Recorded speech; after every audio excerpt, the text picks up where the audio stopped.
গাছের কাঁঠাল দেখতে মানে আল্লাহ তাআলার কুদরত কতটুকু মানুষের দিচ্ছে। আর হচ্ছে গাছের কাঁঠাল,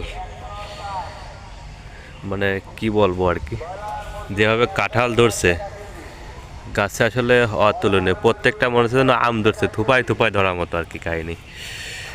দুইটা করে এক এক জায়গায় দুইটা করে আম আছে, দুইটা করে কাঁঠাল, মানে কি বলবো আর। যেখানে সর্বনিম্ন আছে কাঁঠাল, আসলে যে কি বলে যমজ কলা আছে না, সেম কোয়ালিটির আর কি, কাঁঠালগুলো সেম একই কোয়ালিটির। ও আল্লাহ তাআলা আসলে কুদরতের বলে শেষ নেই। কিছুদিন আগে এই গাছটায় ডাক পড়ছিল, গাছটাও মারা গেছে, আমড়া গাছ।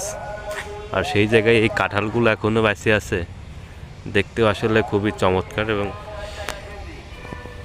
মালিকের আসলে দেখার মতো। না হলে তো 250-300 কাঁঠাল হবে গাছে সর্বনিম্ন, হিসাব নেই আর কি।